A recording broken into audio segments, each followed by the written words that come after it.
Patience, patience. Les téléphones tunisiens, Boker Tov. Comme d'habitude, donc, paracha et message d'actualité. L'histoire du maté de Aaron, le bâton de Moshe, le bâton de Aaron. Beaucoup d'échanges dans les Rishonim de quel bâton on parle, à qui il appartenait, une histoire incroyable sur ce bâton qui était planté devant la maison, Excalibur exactement, les copières. Il était planté devant la maison de Yitro, ça a fait un arbre, jusqu'à que Moshe Rabbeinu est venu, il a pu le faire sortir, donc voilà quoi, c'est devenu le chevalier Arthur. En tous les cas, donc une histoire un peu spéciale. Comme je l'ai dit, chaque maca, il y a marqué que le bâton a été pris par Roquette. Est-ce que c'est le maté de Aaron, le maté de Moshe? Qu'est-ce qui a été marqué sur ce maté d'Etzach Hadash Be'achab? Qu'est-ce que ça veut dire? Bon, il y a vraiment beaucoup de choses qui gravitent autour de ce bâton. Mis à part ça, dans la Haggadah, pour ceux qui n'ont pas encore réservé leurs vacances de Pessah, Ve'aotot, la Haggadah nous dit Ve'aotot ve'amatet. C'est-à-dire que quand on vient présenter les miracles qui ont été faits, Ve'aotot, on te dit Ze'amatet. Otot, c'est les miracles. Ze'amatet. On symbolise, on synthétise les makotes. Pardon? Il y a un seul bâton. Il y en a deux. Celui de Moshe et celui de Aaron, justement. Ah, donc c'est on pas sait le pas. même, Non, alors justement, c'est ça la discussion. C'est le même, c'est pas le même, chacun avait le sien, mais bon, ça a l'air d'être un bâton, quoi. C'est-à-dire, il n'y a rien de grandiose. Et puis, ce que je vais un peu développer, quoi. C'est-à-dire qu'il y a beaucoup de questions qui gravitent autour de cette histoire. Premièrement, pourquoi est-ce que quand on présente les Nissim de la Haggadah, on te dit Zéamaté? C'est le bâton, c'est pas le bâton. C'est celui qui tenait le bâton, c'est Hachem. C'est les miracles, mais le bâton en soi, c'est un détail. C'est comme si je te dis, Moshe Rabbeinu est porté une chemise Ralph Lauren quand il est parti chez Paro. Ok, donc on va dire, Ve'aotot, c'est Ralph Lauren. Aucun rapport. donc c'est vraiment un détail qui apparemment n'est pas important. Mis à part le fait que la plupart des makotes n'a pas été fait par le bâton. Il y a quelques makotes qui ont été faites par le bâton, mais les autres, en général, n'ont pas été faites par le bâton. Il y a pu marquer plusieurs fois, Nete et Yadcha. Tu vas mettre ta main. Donc le bâton en soi n'a rien fait du tout. Sauf que, Ah, ça commence. On n'a pas encore commencé. 2 minutes 33. Non, c'est pareil pour Moshe Rabbeinu. Quand Hachem lui demande d'aller avec Moshe, Parle plus fort parce que j'entends rien. Quand Moshe Rabbeinu dit quand Hachem dit à Moshe Rabbeinu de prendre le bâton et de parler au rocher. C'est un peu le même concept. Ah oui, donc la même question. Le bâton, d'où il s'agit, enfin, c'est quoi ce bâton? C'est quoi cette histoire du bâton? Une fois, il lui a dit de frapper, une fois, il a dit de venir avec son bâton. Moi, je ne vais pas évidemment expliquer tous les nékoudotes, je vais rien expliquer ce qui nous intéresse à nous. et le fait que ce soit un bâton, justement, quelque chose de truc, est-ce que ça ne donne pas encore plus de valeur au miracle? Que ce soit quelque chose de banal, un bâton. Peut-être que ça donne l'importance au miracle. Ça veut dire, quand on le met face au miracle, qu'est-ce qui est plus important? Quel est le détail quand on te dit, quand la Haggadah, elle veut te dire, voilà, je vais te présenter les miracles. Elle te dit, voilà, je te présente le bâton. C'est un peu passé à côté de l'histoire. Ça veut dire, dis-moi les makotes, donne-moi. Mais ne me dis pas, il mettait des sandales. Ok, il avait un bâton. Ok, bon, il a fait comme ça. Mais c'est quoi l'importance de ce bâton? En plus, C'est quel bâton qui a été mis dans le Nil pour que le truc de Yosef il remonte à ça? c'est pas un bâton, c'est le. Il y avait marqué quelque chose dessus, le nom d'Hachem ou Yosef ou je sais plus. Ouais, quelque chose comme ça avec Shor. C'est pas celui-là, non. Mais ok, c'est vrai, cette histoire, elle s'est passée, mais c'est pas l'histoire. Il y a marqué quelque chose de Sef Bechor Shoro. Moi, j'ai oublié qu'est-ce qui était marqué. Pardon? Ah oui, allez chaud. Allez, chaud. Le livre du Ravolvé. Donc, en tous les cas, donc la plupart des miracles d'Ichlal n'ont pas été faits par ce maté. Ça servait à rien, ce bâton. Il servait à rien du tout. Et comme j'ai dit précédemment, c'est pas le bâton qui fait, ça n'existe pas une baguette magique, ça n'existe pas, c'est une invention, voilà quoi, c'est ce qu'ils ont repris de la Torah écrite, mais ça n'existe pas de baguette magique, donc c'est pas le bâton qui a fait le miracle. Mis à part ça, il y a un problème avec ce maté parce que Hachem dit à Moshe, prends le bâton et lui dit Mazé Beatra, qu'est-ce que tu as dans les mains? Mazé Béa dit, j'ai un bâton. Il dit, prends ce bâton, jette-le, il va se transformer en serpent. Après, tu vas attraper le serpent, il va se transformer en bâton. Et c'est avec ça que tu vas aller convaincre le peuple juif que tu es le sauveur, que c'est toi qui es venu libérer le peuple juif. Ça, c'est ce que Hachem dit à Moshe. Sauf qu'au final, Ce qui s'est passé, nous dit le Midrash, c'est que quand Moshe il a fait son tour de magie, ils sont partis voir Serach, la fille de Hacher qui a vécu très longtemps, celle qui a annoncé à Yaakov qu'on l'a retrouvé Yosef. Donc elle était là-bas à la sortie d'Égypte. Et elle a dit, dis-moi Serach, alors, d'après tes connaissances, est-ce que c'est lui? Est-ce qu'il vous a donné le code? Ah non, il ne m'a pas donné le code. Il a fait des petits tours de passe-passe avec son bâton. Ah bah c'est pas lui.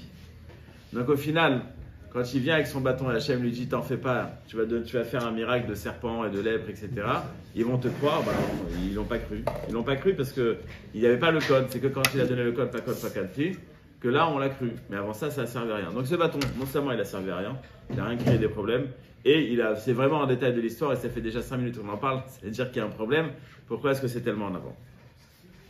Le Midrash nous ramène 3 personnes qui ont été définies par Hachem comme étant Karon Shel Meraglaim. Karon, c'est un wagon, Meraglaim, c'est de l'urine. Karon Shel Meraglaim. Dégoûtant. Qui sont ces 3 personnes? Caïn, Bilham et Yecheskel. Caïn, Hachem, il lui dit Aïe Evel Achicha, il est où ton frère? Là, tu lui dis Hashomer Achi Anochi, si tu veux chez moi. Bilham, il est accompagné par des gens qui veulent maudire le peuple juif. Tu m'as envoyé ou pas? C'est bien, ça je vais regarder la batterie.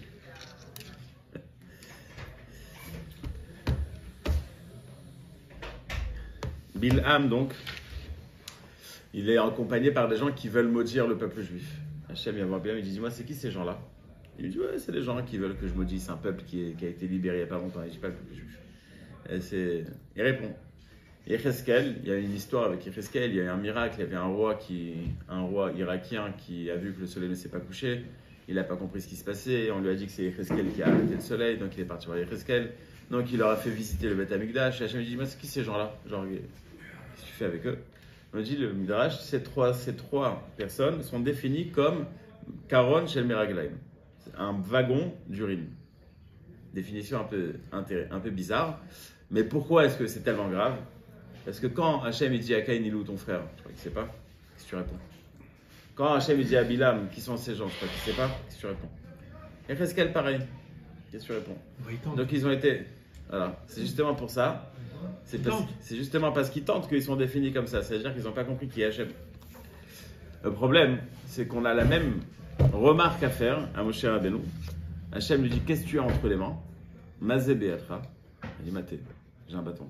Ah, t'as un bâton, alors tu vas le jeter, tu vas faire un serpent, etc. Pourquoi est-ce qu'on ne fait pas la même remarque à Moshe Rabbeinu?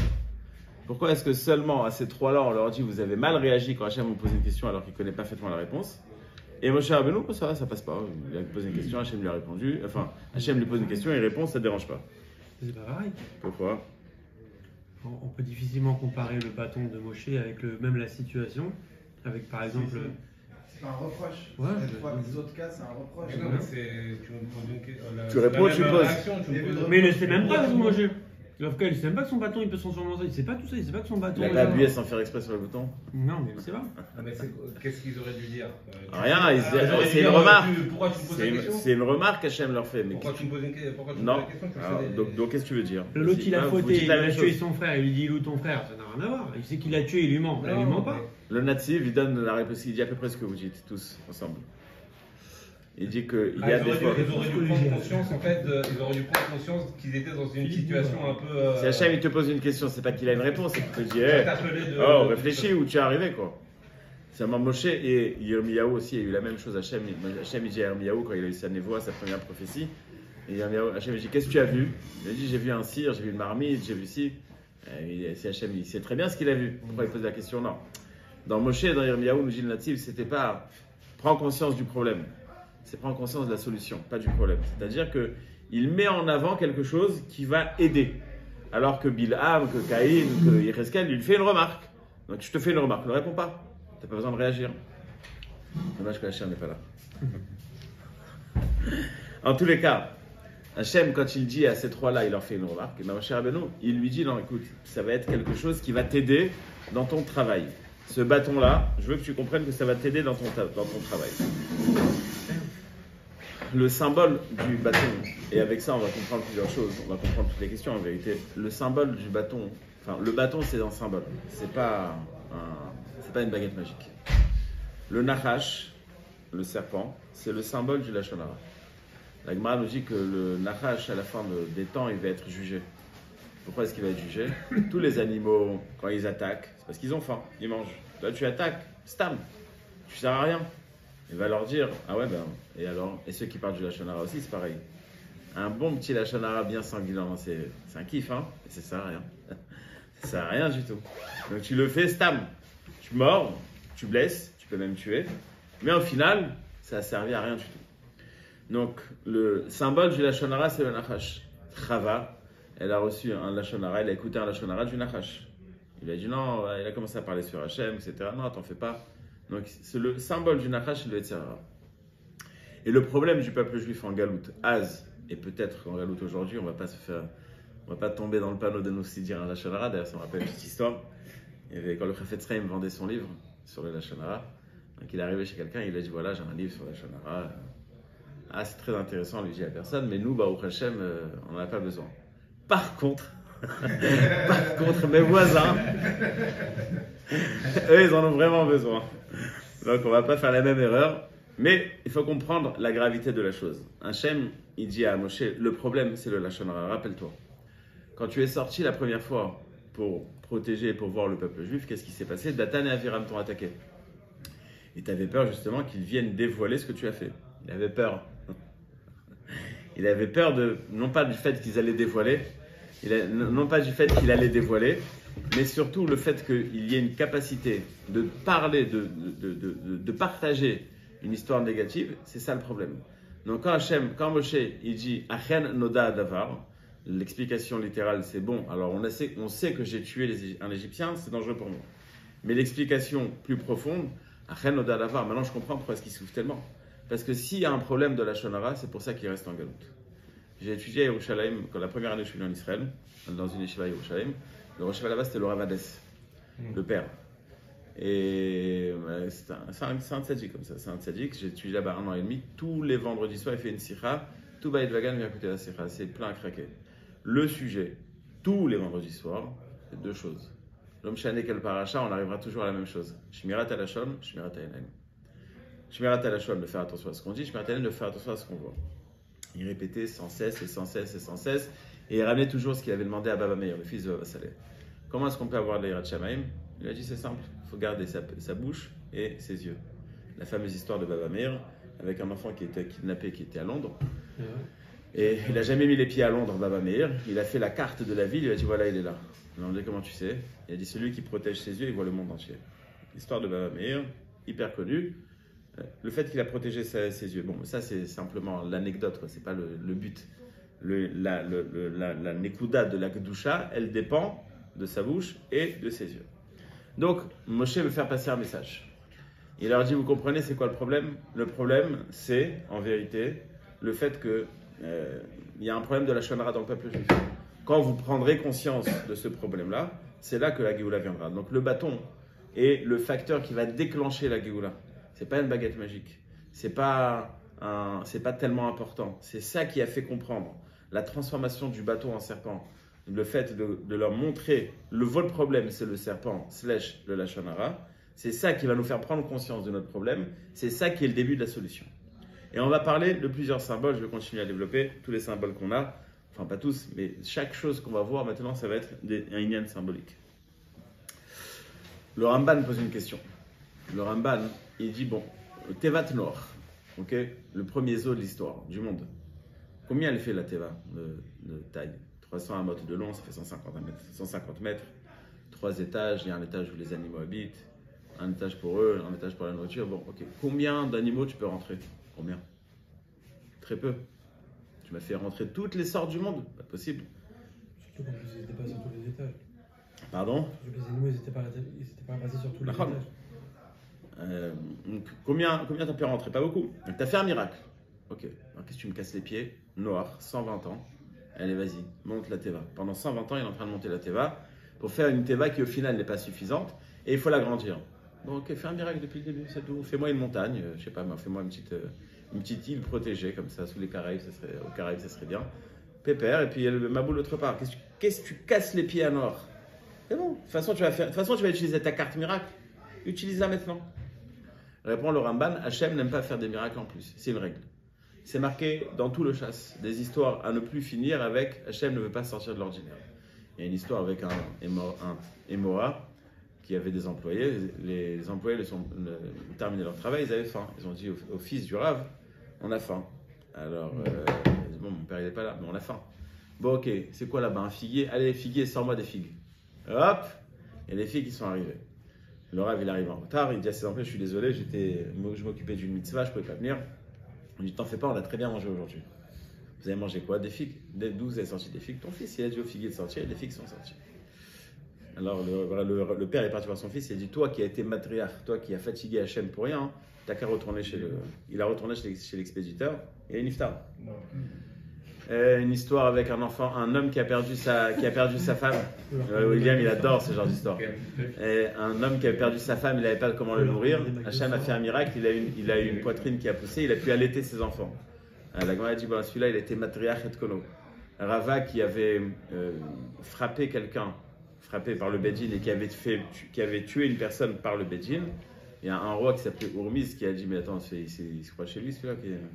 Il voulait le punir. Sa mère a dit, je te conseille pas de jouer avec les juifs. Eux, ils prient, ils ont ce qu'ils veulent. Elle a dit, bon, ok, on va voir alors. Alors, je veux qu'en plein mois de Tammuz, en plein juillet, qu'il pleuve. Rava, il a prié, il y a eu la pluie. Son père est venu le voir le soir, il lui a dit, sors de ton lit vite, les Chédim vont venir te tuer. Ils sont venus pour le tuer. Pourquoi? Tu as été matriarche et kono. Donc, il y a tout plein dans la Gemara, tout plein d'exemples, comme ça, on voit qu'Hachem ne veut pas faire des miracles qui sortent de l'ordinaire. Et c'est pour ça que, à Noir, par exemple, il dit, fais un bateau. Mais bon, le bateau ne va pas être très grand, mais c'est pas grave. On va faire un miracle. Mais on va minimaliser le bateau, le miracle. Alors, la question est très simple. Alors, si c'est comme ça, pourquoi est-ce que la sortie d'Égypte, les diplés, pourquoi est-ce qu'ils s'éclatent? Alors là, les Mefarshim m'expliquent que c'était une opération marketing. Ça veut dire que Hachem se dévoile. C'est la seule fois où il se dévoile. Et donc, il dit, bon, bah, allez, on y va. On va expliquer qui je suis, quelles sont mes forces, etc. Sauf que si Hachem était mon employé, je l'aurais viré. Après les 2 premières pages, en tous les cas. Parce qu'il fait 2 miracles qui sont nuls. Le sang, les Égyptiens, ils font exactement la même chose. Les grenouilles, les Égyptiens, ils font exactement la même chose. Donc, si tu veux marquer les esprits, et si tu veux faire quelque chose qui sort de l'ordinaire alors que t'aimes pas sortir de l'ordinaire, et tu dis, mais vous savez quoi, je vais épater la galerie. Et t'as épaté personne. On peut faire exactement la même chose. Kinim, là, les Égyptiens, ils n'ont pas pu faire. Ok, t'as marqué les esprits. Dame Tzfardea, t'as marqué rien. Rien du tout. Donc c'est pas un match nul. T'as perdu le match. Donc, ta présentation, elle est nulle. Donc, pourquoi est-ce qu'elle est comme Qu'est-ce qu'il dit quoi? Le Rav, il doit dire ça. Ah, d'accord, je croyais que Et en vérité, la réponse est aussi très simple. Les 2 premières makotes ne sont pas simplement c'est pas que du marketing, c'est aussi des symboles. L'eau dans la Torah, c'est défini comme le chesed, la vie. Où il y a de l'eau, il y a de la vie. Il n'y a pas d'eau, il n'y a pas de vie. Toutes les grandes villes, c'est sur des cours d'eau. Il n'y avait pas de moyen de développer s'il n'y avait pas d'eau. Le Nil pour l'Égypte, c'est le Nil, c'est la source de vie. Le sang, c'est la mort, c'est le négatif. Le soir, par exemple, quand on fait Kiddush, Alpi Kabbalah, on doit prendre de l'eau, la verser dans le vin, pour être Mematek et Tadinim. On doit assouplir. Le rouge, c'est négatif, c'est la couleur de la gauche. L'eau, c'est le chesed, transparent, etc. C'est la midat ha-chesed. Et donc, on a 2 symboles contradictoires. Le positif, le négatif, la vie, la mort, etc. Les Égyptiens, ça rejoint ce qu'on a dit la semaine dernière, par égoïsme de Paro, par égoïsme de l'Égypte, qui ne reconnaissent pas ce que le peuple juif a donné à l'Égypte, décident de tuer le peuple juif. Ils le font d'une manière incroyable. Tous les enfants au Nil.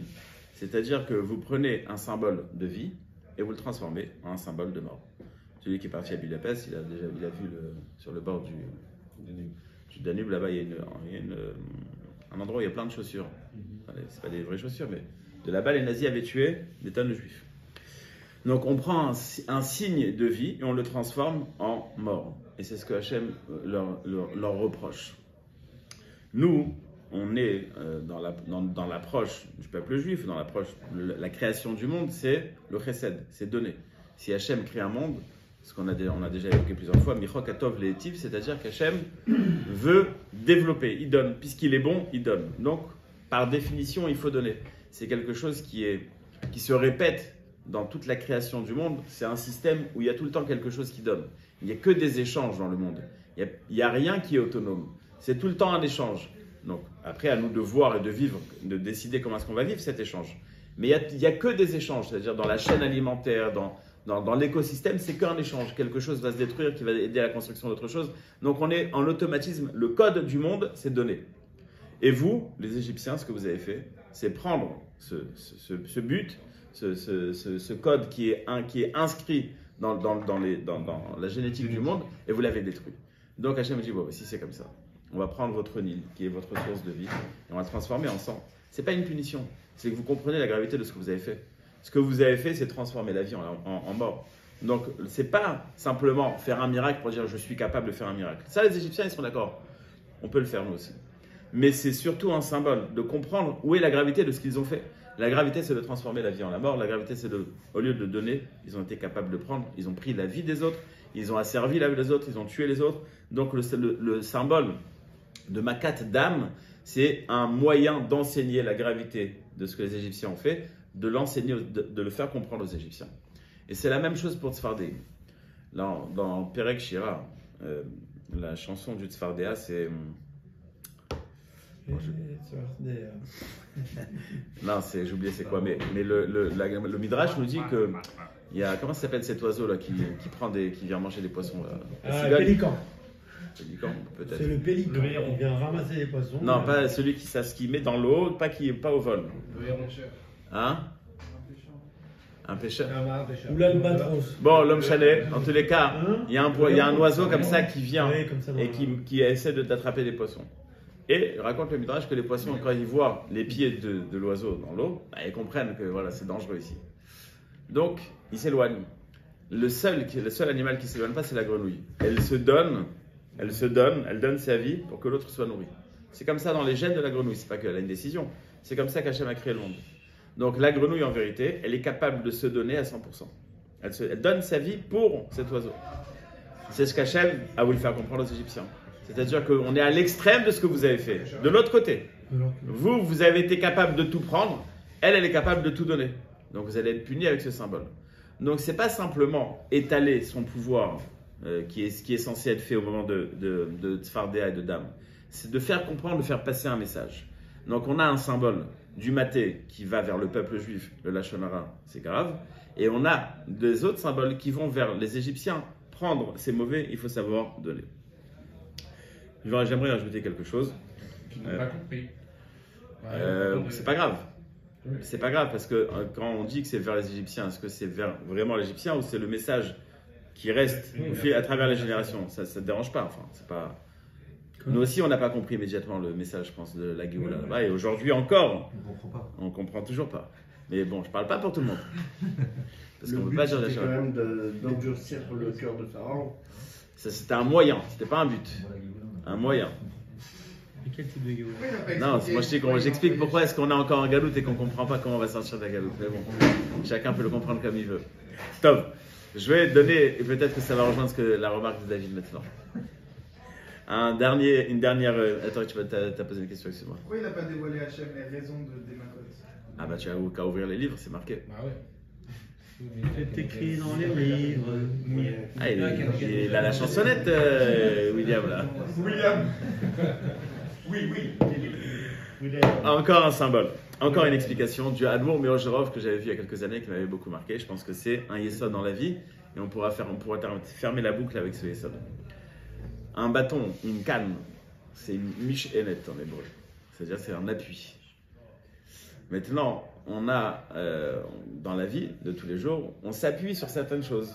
On sait en termes de parnassa, voilà, je gagne tant, ma femme elle gagne tant, ça me coûte tant. On a des calculs comme ça. Ça c'est une mish-enet. Maintenant, à part ça, dans la vie, on a aussi le nachash. On a des histoires, celui-là, il me doit tant, et celui-là, il m'a planté, l'autre client, il ne paye pas, et problème de voiture, problème de santé, problème, on ne va pas faire la liste des problèmes.